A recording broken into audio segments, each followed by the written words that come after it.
bersyukur Natal mengingatkan bahwa bagi hidup kami di tengah dunia yang penuh dengan pergumulan dan ketidakpastian, kami punya seorang juru selamat yang adalah Raja Terang, yang adalah Raja Damai, yang adalah penasehat ajaib, Bapa yang kekal, Allah yang perkasa, dan Allah yang sedemikian menyertai kami sebagai Allah Immanuel, dan bahkan bekerja sepanjang hidup kami untuk melakukan pemulihan demi pemulihan. Berbicaralah ya Allah juru selamat kami. Kami rindu untuk mendengar. Di dalam nama Tuhan Yesus kami percaya akan hadir-Mu di antara kami saat ini dan berkata-kata kepada setiap kami. Semua yang percaya katakan amin. Silakan duduk. Shalom, salam sehat, salam sejahtera semuanya. Oke, senang jumpa lagi dengan teman-teman. Saya dengar bulan Natal tahun ini banyak yang diberkatin oleh Tuhan. Ya, maksudnya gimana? Aduh, saya udah mau jalan-jalan. Ada minggu ini ada beberapa keluarga yang kenal, udah tahu bilang, Bu sorry ya nanti nggak datang, kita mau jalan-jalan. Artinya diberkatin Tuhan dong, ya. So, welcome untuk Anda semua yang ada di antara kita hari ini. Kami percaya saudara juga diberkatin oleh Tuhan, walaupun mungkin belum pergi jalan-jalan, ya. Hari ini kita akan sama-sama membahas satu tema yang baik, yaitu tema tentang restored by the Messiah. Dipulihkan oleh Mesias. Sebagaimana kita tahu Mesias adalah juru selamat. Ini tema yang menurut saya tuh memang tema yang paling pas ya, lagi pas-pasnya gitu kan. Untuk event-event seperti sekarang. Kenapa demikian? Karena kita tahu bahwa kehidupan dunia ini bisa saya gambarkan dengan kehidupan apa yang saya sebut, belum muncul ya? Oh udah. Apa yang saya sebut sebagai VUCA. VUCA itu apa? VUCA itu adalah satu konsep yang dimunculkan oleh apa nih namanya ya? Army College US ya. Jadi perguruan tinggi kemiliteran Amerika Serikat setelah Perang Dingin selesai. Jadi Perang Dingin Rusia runtuh dan itu menimbulkan satu efek geopolitik yang luar biasa. Lalu mereka memunculkan satu istilah yang disebut VUCA ya. VUCA ini yaitu singkatan daripada apa? VUCA ini singkatan daripada VUCE ya. Dan ini menggambarkan satu dunia sekitar kita sampai hari ini yang dipakai untuk dunia bisnis dan dunia kehidupan, bahkan dalam dunia pelayanan saya rasa juga bisa ya. Yaitu apa? Satu kondisi dunia karena perubahan yang tidak terduga terjadi, volatility. Perubahannya tuh kayak orang-orang muda ini suka main kripto ya. Main saham, bak gak keduga gitu ya.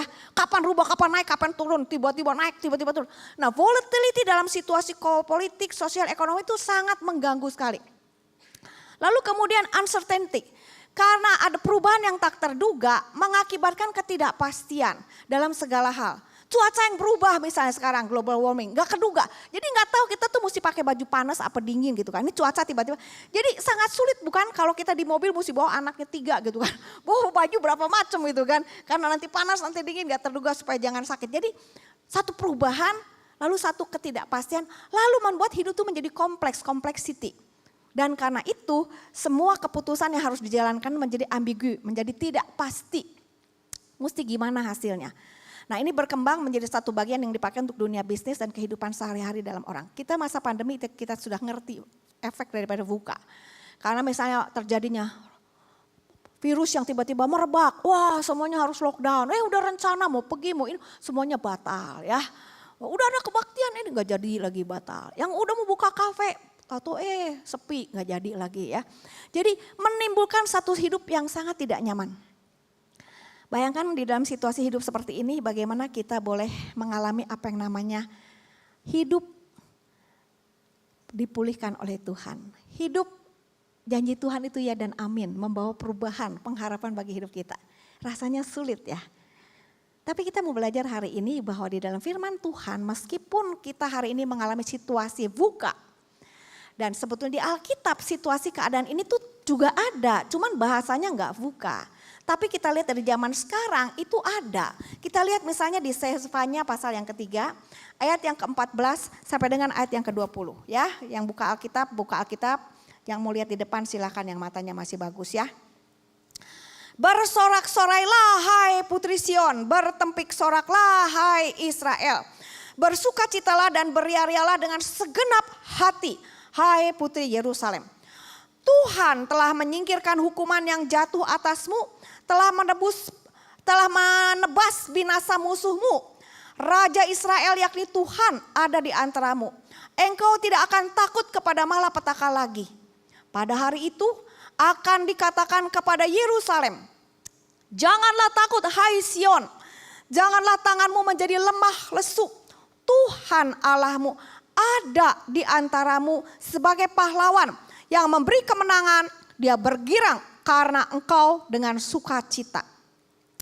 Dia membaharui engkau dalam kasih-Nya. Dia bersorak-sorai karena engkau dengan sorak-sorai. Seperti pada hari pertemuan raya. Aku akan mengangkat malapetaka daripadamu. Sehingga oleh karenanya engkau tidak lagi menanggung celah. Sesungguhnya pada waktu itu aku akan bertindak terhadap segala penindasmu. Tetapi aku akan menyelamatkan yang pincang, mengumpulkan yang terpencar, dan akan membuat mereka yang mendapat malu menjadi kepujian dan kenamaan di seluruh bumi. Pada waktu itu aku akan membawa kamu pulang, yakni pada waktu aku mengumpulkan kamu, sebab aku mau membuat kamu menjadi kenamaan dan kepujian di antara segala bangsa di bumi, dengan memulihkan keadaanmu di depan mata mereka. Demikianlah firman Tuhan. Berbahagia kalau kita boleh membaca, merenungkan, bahkan mengimani firman itu dan menghidupinya dalam kehidupan sehari-hari. Teman-teman sekalian, kalau kita baca cerita-cerita atau catatan-catatan nubuat seperti para nabi, di antaranya Zefanya, kita mungkin bingung. Zefanya ini adalah satu nabi yang hidup di dalam zaman kira-kira 640 tahun sebelum Masehi. Jadi kira-kira hampir 2700 tahun yang lalu ya. Dan pada waktu itu orang Israel ada dalam situasi yang buruk kondisinya. Ya, kalau saya kasih tahu, kebiasaan para nabi pada waktu itu diutus Tuhan untuk menyampaikan satu berita untuk memperingatkan bangsa Israel atau bangsa pilihan Allah, umat Allah. Dalam hal ini Zefanya di kerajaan selatan bangsa Yahudi atau Yehuda tepatnya itu. Supaya jangan hidup mereka itu melawan Tuhan, meninggalkan Tuhan seperti nenek moyang mereka. Seperti orang Israel kerajaan utara yang sudah hancur oleh kerajaan Asyur dan disebarkan, terbuang di seluruh wilayah jajahan Asyur. Yehuda, kerajaan selatan masih belum. Dan Tuhan mengutus para nabinya untuk mengingatkan, ingat, di antara kamu masih ada pemimpin-pemimpin yang takut akan Tuhan. Ada Raja Yosafat, ya, ada Raja Hizkia, keturunan daripada Daud. Itu masih baik-baik tuh. Ya, jadi Tuhan gak akan menghukum. Tapi ingat ya, hukuman ini sudah dinubuatkan. Kalau enggak, jangan sampai terjadi seperti Israel, seperti bangsa-bangsa lain. Nah, setiap kali para nabi itu diberikan satu nubuat itu berbicara untuk pada waktu itu. Kalau kamu gak nurut, nih seperti yang udah terjadi, akan terjadi masa pembuangan 70 tahun. Dan ini akan terjadi, Tuhan tidak berlambat-lambat untuk melakukannya kalau mereka tidak setia di dalam Tuhan. Tapi Zefanya pasal yang ketiga, pasal terakhir juga memberitakan setelah masa hukuman Tuhan gak terus-terusan menghukum. Karena tujuan akhir Tuhan bukan menghukum, meluruskan, tapi untuk menyelamatkan dan memulihkan. Tuhan bilang akan selesai masa itu dan bangsa yang tercerai-berai itu, yang dipermalukan, yang terpuruk sedemikian rupa akan dikumpulkan kembali di tengah kemustahilan. Tuhan bilang ada kabar baik, jangan takut. Aku akan menyingkirkan celahmu, ketidakberdayaanmu, kekalahanmu akan diganti dengan kemenangan, kepujian, kenamaan. Nah, itu adalah penglihatan yang diberikan kepada nabi dan dalam hal ini Zefanya di dalam tahapan yang pertama. Tetapi setiap nubuatan yang diberikan Allah kepada perjanjian lama berlaku bukan cuma untuk zaman itu di mana nabi ini masih hidup. Tetapi berlaku juga untuk pandangan yang lebih jauh. Di mana setelah masa Israel, orang Yahudi itu pulang dari pembuangan. Kalau orang Yehuda itu dibuangnya pada zaman Raja Babel, ya. Dijajahnya oleh Raja Babel dan diserai-beraikan. Mereka akan dikumpulkan balik. Akan ada masa di antara itu dengan sesuatu yang lain. Karena bangsa Israel akan tetap jatuh bangun. Setelah bangsa Israel itu dikembalikan dari pembuangan, dikumpulkan kembali umat Allah itu. Terjadi perubahan politik yang besar. Babel yang berkuasa dikalahkan oleh kerajaan Media Parsi, lalu kerajaan Yunani, lalu kerajaan Romawi, dan itu semua dinubuatkan. Di dalam kitab Daniel kita bisa baca itu. Dan pada waktu itu akan datang Mesias yang akan membebaskan umatnya dari semua penjajah pemerintah dunia yang menghancurkan umat Allah. Dan itu menjadi pengharapan pemulihan terbesar yang diharapkan oleh umat Israel. Ya, umat Allah ya, dinubuatkan oleh para nabi. Nah, bagi kita melihat ini sudah terjadi, 70 tahun sudah terjadi. Kembali pertama sudah terjadi. Oke? Bangsa Israel yang tercerai-berai lalu dijajah Romawi, Yesus datang sudah terjadi. Bagi kita sebetulnya masih ada gunung yang satu lagi, Mesias datang yang kedua kali untuk memulihkan seluruh umat Allah di segala zaman, di segala abad, menjadi ciptaan yang baru di langit dan bumi yang baru. Bagi kita janji itu masih ada satu lagi, bagi orang Israel. Itu Yesus yang datang sebagai juru selamat yang kita rayakan tuh bukan Yesus juru selamat Mesias. Mereka masih menantikan Mesias tanda petik yang kita mengerti sebagai kedatangan Yesus yang kedua kali sebetulnya. Ya, tapi kita nggak bahas yang gitu. Yang penting sekarang kita mau lihat bahwa apa yang dikatakan Alkitab firman Tuhan itu tidak pernah bohong, tidak pernah salah. Satu persatu digenapi. Dan ini menjadi satu janji yang memberikan pengharapan kepada kita. Pemulihan-pemulihan yang Allah janjikan di sepanjang sejarah dalam kehidupan umatnya. Entah itu Israel sebagai kerajaan selatan atau Israel secara keseluruhan, seluruh orang Israel menjadi kerajaan atau negara Israel sekarang. Maupun umat Allah secara universal, orang yang percaya kepada pemberitaan firman Tuhan sebelum Yesus lahir, setelah Yesus lahir. Janji pemulihan Allah itu tetap berlaku. Baik secara keseluruhan sampai akhir zaman nanti maupun di dalam perjalanan hidup kita, di dinamika kita hari ke hari, tahun ke tahun, masa ke masa, zaman ke zaman. Seperti yang terjadi pada zaman Zefania. Nah kita mau tahu lihat bahwa Zefania timelinenya itu mulai melayani pada zaman Yosia menjadi raja. Perhatikan di timeline itu pada waktu Yosia menjadi raja dia adalah cucu ya. Daripada Raja Hizkia. Hizkia raja yang besar di dalam perjanjian lama setelah Daud ya. Sebelumnya ada Yosafat. Itu raja-raja besar yang berkontribusi untuk membawa umat Allah kembali kepada Allah. Karena mereka sudah terdemoralisasi. Terpengaruh oleh agama-agama sekitar mereka. Kehidupan duniawi. Sehingga secara moral, secara spiritual, secara sosial kehidupan mereka ada yang nyaman tetapi jauh dari Tuhan. Mencampur adukan kehidupan dengan penyembahan berhala dengan keduniawian, campur aduk begitu dan Tuhan gak suka.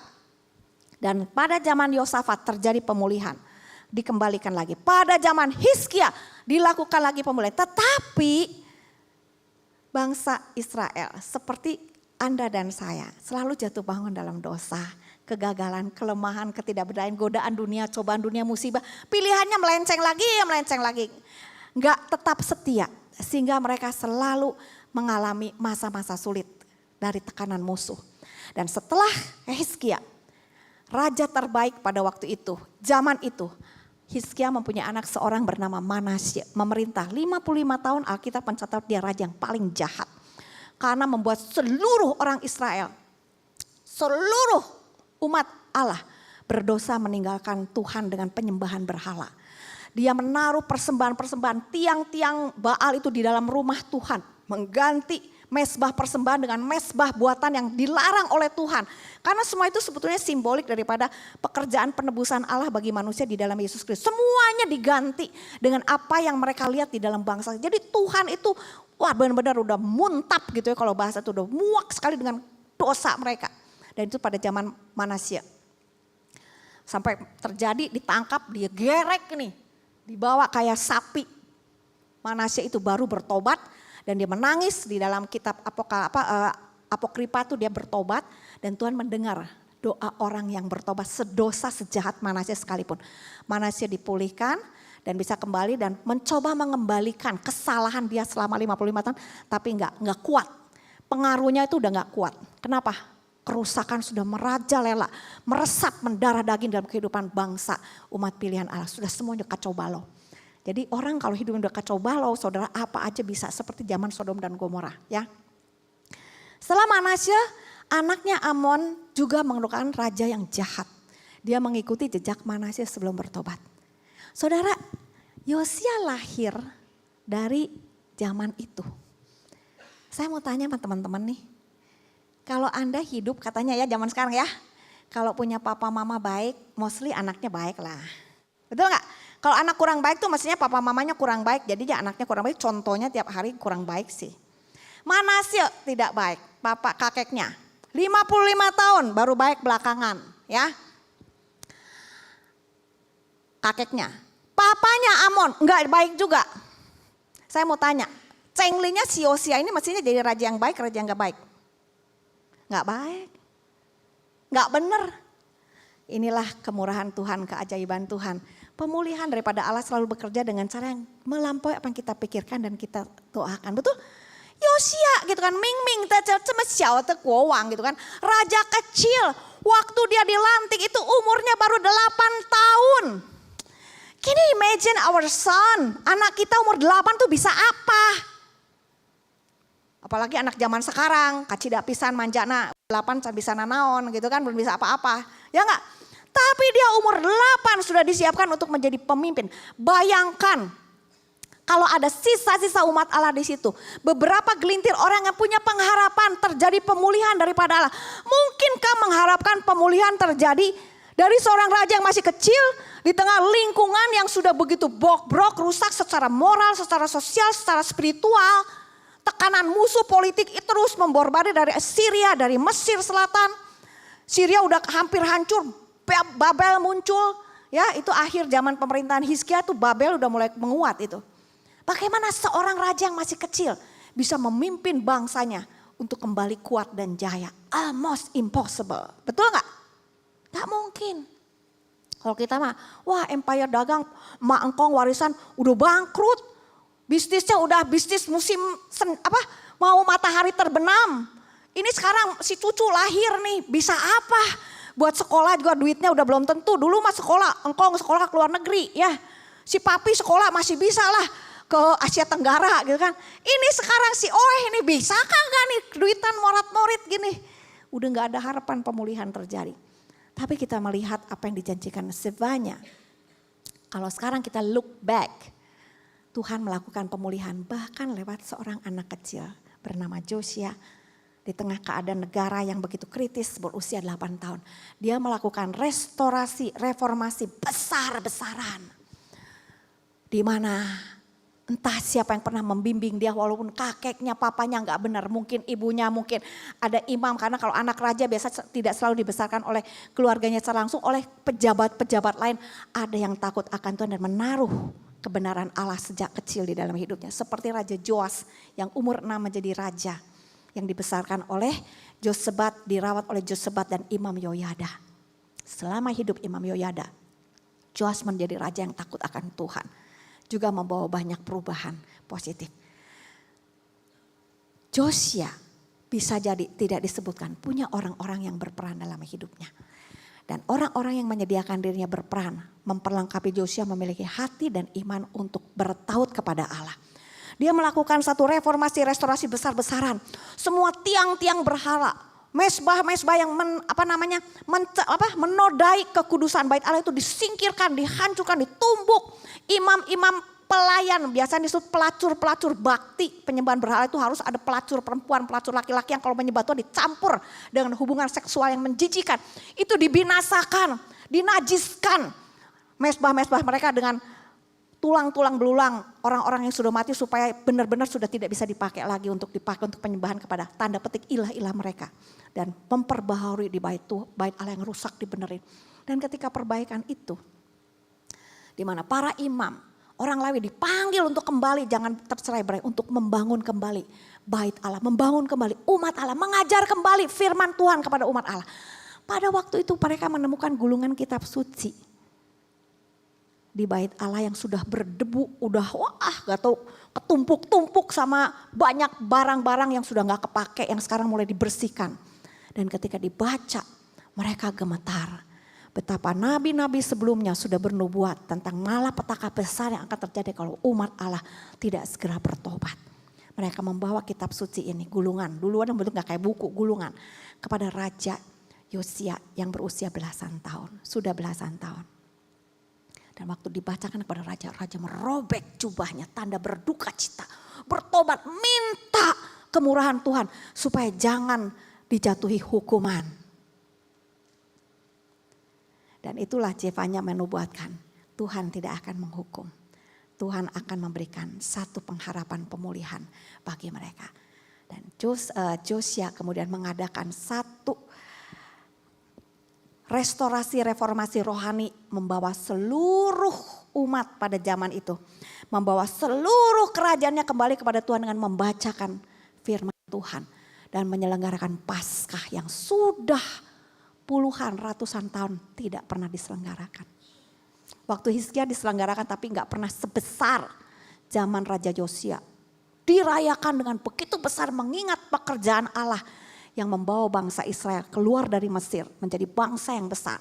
Masuk Kanaan, jatuh bangun tapi Allah memelihara sampai hari itu. So itulah yang dilakukan oleh Yosia, raja yang kecil, usianya masih kecil, kapasitasnya terbatas tetapi di tengah situasi kritis bangsa yang begitu tidak baik. Ternyata dia bisa membawa perubahan dan pemulihan Allah berlangsung melalui seorang anak berusia 8 tahun yang percaya kepada janji Tuhan dan takut akan Tuhan. So pelajaran rohani apa yang kita bisa belajar daripada kitab Zefanya dan pengalaman di dalam zaman Josia ini. Saudara, janji Tuhan bagi pemulihan umatnya pada waktu itu dan juga kita sebagai umatnya pada zaman ini. Yang pertama, kita melihat bahwa Tuhan berjanji bisa memulihkan umatnya dari segala akibat dosa hukuman. Ya, Tuhan bisa mengampuni. Gak peduli kita jatuh, gagal, rusak, hancur. Gak peduli orang lain berapa rusak, hancur. Saudara tahu Allah kita Allah yang mengasihi dan sanggup. Kelahiran Yesus Juru Selamat yang bagi kita sekarang sudah mati dan bangkit itu menyediakan satu pengampunan dan hidup yang kekal bagi semua orang yang percaya. Yang dibutuhkan adalah percaya dan mau datang kepada Tuhan. Dan itu mungkin bisa terjadi. Yang kedua yang kita lihat bahwa pemulihan umatnya dari penawanan dan penderitaan. Mereka akan tertawan, akan menderita, dipermalukan, tidak punya apa-apa. Sungguh dilucuti semuanya. Tapi Tuhan bisa memulihkan. Dan janji pemulihan Allah sudah digenapi atas orang Israel begitu banyak kali. Saya baru selesai baca kitab Ester. Di mana bangsa Israel waktu itu tidak ada di dalam jeda 70 tahun pembuangan itu. Begitu dipermalukan dan tidak berdaya. Bahkan terancam dimusnahkan di bawah kepemimpinan Haman. Keturunan Raja Agag, musuh orang Israel, musuh orang Yahudi. Tetapi Allah yang tidak disebut namanya di dalam kitab Ester menunjukkan kedaulatan pemulihan yang luar biasa. Membalikkan keadaan sehingga orang Israel tidak dimusnahkan. Tetapi menjadi jaya dan kenamaan pada waktu Ester menjadi ratu. Dan bersama dengan Mordekai orang kepercayaan Raja Ahasveros. Sepertinya Raja Ahasveros yang berkuasa dari kerajaan Media Parsi. Tetapi sebetulnya umat Allah di samping dia yang memberikan pengaruh yang besar. Pemulihan bisa terjadi di tengah kemustahilan. Ya. Dan bagi kita hari ini bagaimana? Kalaupun kita mungkin dulunya adalah manusia yang berdosa, pengampunan Allah tersedia. Kita boleh menjadi orang yang dilahirkan baru. Orang yang menjadi ciptaan yang baru. Yang terus diperbaharui dari hari ke hari. Itu sesuatu yang Allah bisa lakukan. Allah janjikan. Kalau di antara kita yang sedang mengalami masalah keluarga, masalah anak, masalah orang tua, masalah apa sajalah. Ekonomi membuat hidupmu tuh rasanya aduh kok begini ya Tuhan gak selesai-selesai. Seperti tadi udah capek nih tangan nih ngurusin hidup, ngurusin orang. Tuhan berkata kuatkan, jangan kamu menjadi cemas, lemas, putus asa dan capek lunglai. Karena Tuhan Allah kekuatanmu ada di antara kamu dan akan bekerja. Melakukan bagiannya memulihkan. Anda percaya itu? Ini sudah terjadi pada zaman dulu. Dan terjadi sepanjang zaman. Sampai dengan hari ini. Pemulihan Allah berlaku juga di dalam hal menghadirkan dirinya di tengah mereka sebagai Tuhan yang penuh kasih dan tidak lagi murka. Bangsa Israel waktu itu berkali-kali melukai hati Tuhan. Tapi Tuhan meskipun marah dan murka tidak selama-lamanya. Kasih setianya lebih panjang daripada murkanya. Tuhan selalu kembali hadir di tengah bahkan keberdosaan umatnya untuk menggali, mengembangkan, memungkinkan hati yang kembali kepada Tuhan tumbuh. Dan Tuhan melakukan bagiannya ketika ada hati yang bersedia dijamah dan terbuka bertobat. Hari-hari ini juga pemulihan yang sama terjadi. Karena Allah Juru Selamat kita yang kelahirannya kita rayakan. Itu disebut Allah Immanuel. Allah yang hadir beserta dengan kita. Allah yang kehadirannya bukan cuman untuk ngingetin supaya kita jangan berdosa. Bukan cuma untuk menghibur waktu kita sedih dan putus asa. Tetapi juga untuk memulihkan ketika hidup kita hancur dan berantakan. Supaya kita boleh mengalami pemulihan Allah yang membawa sukacita dan kemenangan. Sehingga kita tidak lagi hidup dalam ketakutan. Seperti juga halnya terjadi pada umat Allah. Saudara, kenapa Cing? Orang Israel sampai sekarang mending ngejago pisan. Ngejago pisan. Ya kan? Wah, nggak takut, itu Israel itu negara yang kecil sebetulnya, dikelilingin oleh musuh. Tetapi dalam segala bidang agraria, ekonomi, pertanian, ya, persenjataan, teknologi itu berkembang. Negara kecil tapi supplier banyak air lah, air bersih, air minum, buah-buahan, sayuran kepada negara di sekitarnya. Ya, kekuatan ekonomi yang besar konon katanya adalah orang-orang Yahudi itu di dunia itu, yang ada di berbagai negara, punya satu konspirasi yang luar biasa gitu kan. Benar-benar menjadi umat yang mendapatkan special privilege daripada Allah. Mereka seringkali menyalahgunakan privilege itu. Perang gak berhenti-berhenti kayaknya gitu ya. Sampai diprotes di sana sini. Kita gak ngomong soal mereka benar salahnya, itu urusan Tuhan akan mendidik umatnya. Tetapi bahwa dari bangsa yang tadinya sudah hancur, terpuruk, Tuhan bisa bangkitkan berkali-kali. Jadi umat yang tetap eksis karena Tuhan mau mereka dipulihkan menjadi umat yang benar-benar kudus dan memuliakan Tuhan. Menerima Mesias Juru Selamat yang sudah datang. Amin. Nah, bagi hidup kita bagaimana? Saudara, sekali lagi, kalau kita sebagai orang percaya mengalami pergumulan hidup, jatuh bangun. Saya percaya apa yang dikatakan firman Tuhan, ya dan amin. Roma 8 mengatakan kita punya Allah yang dalam segala hal mereka-rekakan kebaikan. Sejauh kita memilih tetap percaya kepada Tuhan dan mengasihi Tuhan, Dia akan menggenapkan rencana yang baik atas hidup kita. Pilihannya kita percaya enggak? Ini janji Tuhan bagi pemulihan atas umatnya. Dan janji ini berlaku untuk setiap kita. Anda dan saya. Apapun kondisi kita. Saudara, apa hubungannya dengan hidup kita pribadi? Sangat praktis sebagai kesimpulan. Pemulihan dari segala jenis keterpurukan atau akibat dosa. Itu mungkin, bilang sekali lagi, mungkin. Kita buka ruang bagi diri kita sendiri. Kita buka ruang bagi kerabat kita, keluarga kita, sahabat kita, kekasih kita, teman kita. Jangan kita melakukan satu tindakan yang memberikan stigma. Enggak mungkin. No. Kalau Allah mau, tidak ada yang mustahil bagi Allah untuk memulihkan. Berkali-kali kadang-kadang banyak orang tua hatinya hancur melihat anaknya. Atau banyak rumah tangga yang udah putus asa sama pasangannya. Saudara, no matter what, saudara tetap setia berpaling kepada Tuhan dan bersandar kepada Tuhan. Karena pemulihan itu mungkin. Restorasi komunitas dan relasi sosial bisa terjadi. Kalaupun karena seorang salah atau orang lain salah ngitung atau orang lain teledor mengakibatkan sesuatu kerugian musibah bagi satu orang, satu keluarga. Saudara, permusuhan, kebencian, iri, dengki mungkin memutuskan hubungan. Banyak orang yang hidup seperti itu. Hari-hari ini saya sedang mendampingi orang yang unik ya. Karena dia bilang gini, Bu bisa gak tolong saya? Saya ini mau ngomong sama papa mama saya tuh. Saya mau ngomong mata ke mata, minta 10 detik aja sehari. Eye to eyes. Mama saya terlalu sibuk.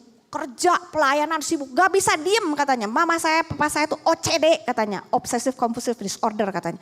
Saya dengar aja tahu mungkin keluarganya punya masalah. Tapi dengan cara dia mengungkapkan sebetulnya dia juga punya masalah. Saya pokoknya ngikutin mama saya kemana aja, ke dapur kemana saya ikutin. Terus pokoknya saya mau ngomong sama mama 10 detik. Coba saudara kalau punya anak udah gede ngikutin gitu bagaimana, serem gak? Pusing gak? Pusing sebenarnya yang sakit ini anaknya apa bapaknya, mamanya. Semuanya sakit. Rusak hubungannya. Wah kadang-kadang benci sama papa saya. Papa saya kadang-kadang ngomong yang menyakiti hati saya. Dan mama saya bilang saya tidak bisa diem. Terlalu sibuk untuk bisa diem sebentar. Hanya untuk lihat mata kamu 10 detik. Gila gak ada orang kayak begini. Aduh saudara, orang yang sangat sibuk dalam pekerjaan dan pelayanan. Bisa gak dipulihkan orang seperti ini? Secara manusia sulit saudara. Saya sekarang terakhir belajar sedikit ya. Sedikit tentang kesehatan mental, dampaknya bagi kehidupan rumah tangga, bagi hubungan. Ruwet. Tapi saya mau berkata bahwa janji firman Tuhan yang ada amin. Pemulihan yang mendatangkan restorasi komunitas relasi sosial dalam keluarga bentuk kecil, keluarga gereja yang besar, itu mungkin bisa terjadi. Ya, karena kita punya Tuhan yang ajaib, yang terus bekerja, berkarya dengan caranya ya. Penghiburan dan pengharapan di tengah penderitaan itu tersedia. Tolong klik, ini gak bisa klik ya. Tersedia bagi orang-orang yang mengalami kehancuran. Saya mau kasih kesaksian karena di dalam kelas saya itu selalu ada yang dihadirkan sebagai contoh konkret untuk menjadi inspirasi orang ngalamin. Saya kan punya kelas-kelas pendidikan penyuluhan untuk mental health yang mengalami dan saya udah minta izin sama orang ini. Boleh gak cerita kamu saya samarkan, saya jadikan ilustrasi karena saya kenal orang ini dari angkatan kedua. Sekarang saya ngajar di angkatan yang ke-6 ya. Dan waktu sebelumnya dan setelah mereka belajar ada satu perubahan yang saya seneng banget gitu lihatnya ya. Saya pernah ketemu, saya pernah pelayanan di gereja mereka dan luar biasa aktif suami istri ini. Tetapi mereka punya hidup yang gak mudah loh. Yang secara manusia kalau mau dipulihkan itu sulit banget. Seperti yang cerita tadi versi yang saya bilang anak ngintil sama mamahnya tuh ini orang dewasa suami istri. Yang perempuan itu sebetulnya dari muda udah ada bawaan sakit cuman dia gak tahu bahwa dia bermasalah. Dia cuma pikir saya sifatnya jelek. Cici-cici saya, saudara saya semuanya baik-baik. Saya kalau lagi marah, saya bisa marah pokoknya kabur gitu kan.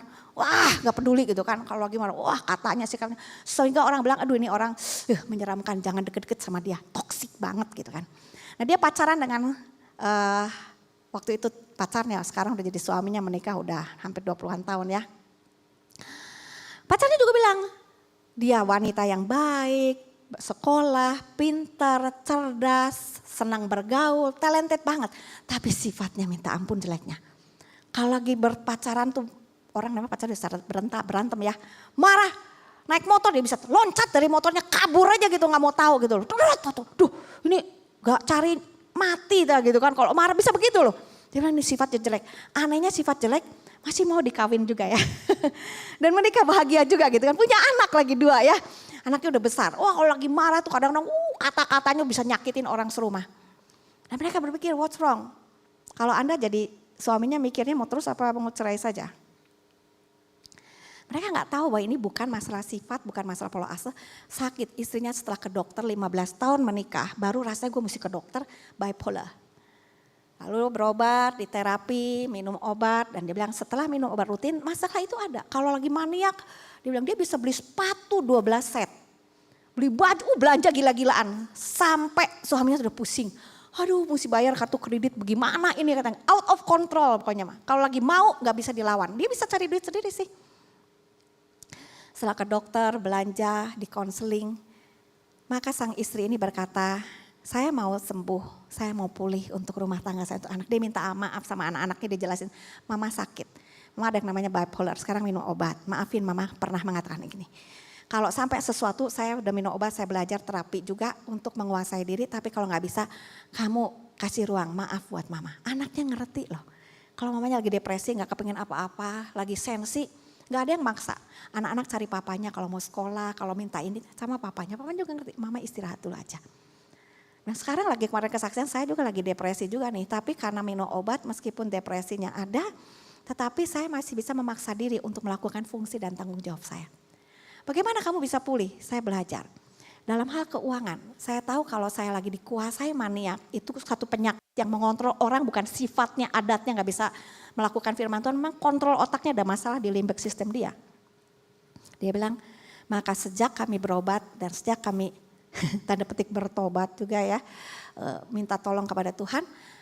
Semua kontrol keuangan dia bilang saya serahkan kepada suami saya. Saya tidak pegang kartu kredit.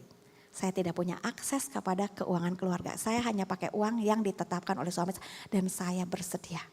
Hebat gak di seorang yang kerja punya uang sendiri mau diatur begitu sama suaminya. Kesepakatan dia bagi saya ini luar biasa. Sukacita sekali. Jadi sekarang dengan begitu saya lebih aman. Kalau udah wah lagi belanja kebanyakan anak ingetin mam. Belanjanya udah kebanyakan katanya. Ya, nah. Dokter ngajarin kalau lagi begitu lihat mau belanja, pengen belanja. Lihat ke lemari dulu perlu gak belanja. Lihat stok di dapur, di kulkas masih perlu belanja gak? Oh enggak, ya mulai enggak. Dan mereka mengalami kepulihan, tidak sembuh dari penyakitnya tapi hubungan mereka baik. Waktu saya tanya, waktu mau undang kesaksian, dia bilang, Pak bagaimana boleh gak isi kesaksian nanti di sesi terakhir kami untuk kelas kami. Baik Bu, keadaan kalian bagaimana? Tidak menjadi baik, sangat baik, tapi oleh anugerah Tuhan. Kami bisa atasin semuanya dengan baik. Kami lebih bersuka cita, gak lagi stressful walaupun ada gelombang. Dan kami bekerja sama dengan lebih baik. Dan istri saya juga lebih kooperatif juga. Dan hidup keluarga kami penuh kemurahan Tuhan. Ada saja ajaibnya Tuhan menolong keluarga kami. Wonderful gak hidup kayak begini? Masalah tetap ada. Tetapi mereka mengalami pemulihan di dalam relasi, di dalam hubungan. Bulan Natal begini suami istri ini sibuk pelayanan luar biasa. Tapi mereka bisa mengatasi dengan kasih karunia Allah yang menolong dan menopang mereka dari waktu ke waktu. Klik-klik.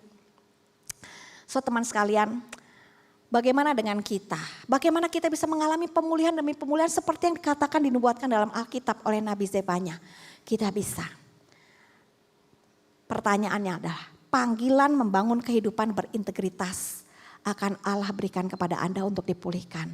Seperti wanita tadi yang saya ceritakan, bersedia kalau ada bagian dia harus dibantu orang, kontrol keuangan, dia bersedia, ya, diingatkan dia bersedia dan dia tidak merasa stres dan merasa kenapa gue jadi begini, ini kan duit gue, kerja gue, keringet gue juga, enggak, dia tahu untuk kesejahteraan bersama, dia minta Tuhan, dan Tuhan menolong, sakitnya nggak sembuh, masih bipolar sampai sekarang, masih minum obat, ya, tetapi kehidupan mereka mengalami pemulihan. Bersedia dan tersediakah Anda untuk menjawab panggilan hidup? Membangun hidup yang berintegritas. Tagline saya sekarang untuk kita mengalami pemulihan adalah bertobat dan atau berobat. Kalau Anda tahu saya harus berubah, Anda masih sehat, bertobatlah. Bersama dengan Tuhan, izinkan Tuhan mengubah hidupmu. Tapi kalau Anda rasa, gue gak rasa salah kok, yang salah orang lain, berarti ada kemungkinan kita membutuhkan bantuan terapi dan konseling. Karena kapasitas untuk menyadarinya itu mengalami error. Kita perlu kemudian dia doakan. Harus dengan bantuan konseling. Dan itu memang kesulitan terbesar. Untuk mempunyai pemulihan harus bersedia rendah hati. Yesus bilang, marilah kepadaku yang letih lesu berbeban berat. Ya, belajar daripada saya. Jalan bareng sama saya. Belajar mikul kuk yang aku pasang. Maka kamu akan beroleh kelegaan. Sebab bebanku tuh gak berat loh, ringan loh. Jadi mesti mau belajar. Bagaimana kita akan dipulihkan? Kita harus mau belajar, datang kepada Tuhan, meminta pertolongan Tuhan, datang kepada tenaga profesional untuk meminta bantuan dan that's okay. That's how God works. Kehadiran Tuhan akan menjadi sumber kekuatan dan jaminan bagi setiap orang yang mau melewati proses pemulihan Allah. Bangsa Israel dipulihkan karena Allah Immanuel menyertai mereka di dalam proses ketika dibuang. Mereka harus berjalan kembali, membangun hidup dari nol. Di tengah kerentanan, kerapuhan, ancaman, mereka mengandalkan Tuhan dan membangun menjadi bangsa yang kuat kembali seperti hari ini. Begitu juga dengan kehidupan saudara dan saya. Teman saya mengalami pemulihan kemarin siang. Kami baru makan siang dengan sebuah keluarga yang juga mengalami pemulihan yang bagi saya amazing banget. Seorang anak dan ibu yang bertahun-tahun susah karena salah satu juga mengalami satu kondisi major depression. Emosionalnya membuat sang ibu terluka dan dia selalu melukai ibunya tanpa memaksudkannya. Dan ayah harus menjadi orang sandwich antara istri dan anak. Tetapi kami bisa menemukan setelah kita belajar bersama, oh begini, oh begitu, oh perlu berobat terus. Dan mereka kooperatif di dalam Tuhan. Kami bisa melihat keluarga ini sekarang dipulihkan Tuhan. Bisa ngobrol dalam sekeluar kota bareng, bisa jalan-jalan bareng, berlibur bareng, makan bareng. Dan saling memperhatikan yang gak pernah terjadi sebelumnya. What amazing story. What amazing hope that Jesus gave to each of us. Yang Tuhan Yesus berikan kepada setiap kita. Kalau kita mau datang kepada Dia. Dan bilang, Tuhan saya mau dipulihkan. Tuhan saya mau belajar. Apa yang perlu saya lakukan supaya saya bisa dipulihkan? Apa yang kita perlu belajar? Berubah hidup kita. Dibantu untuk ditolong mengembangkan keterampilan hidup yang baru. Belajarlah dan Tuhan akan bekerja. Sesuai dengan caranya yang ajaib. Seperti yang sudah saya saksikan dari hidup ke hidup. Mari kita renungkan kebenaran ini.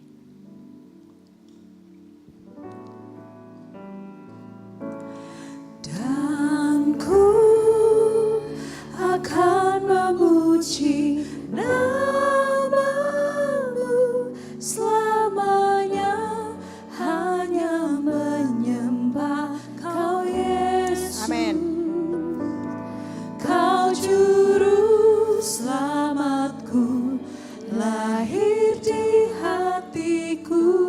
Amin. Mengubah hidupku. Aku percaya Tuhan. Dan ku akan memuji namamu selamanya, hanya menyembah Kau Yesus. Kau juru selamatku, lahir di hatiku, mengubah hidupku.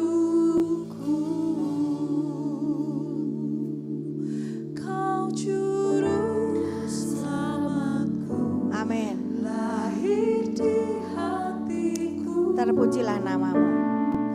mengubah hidupku.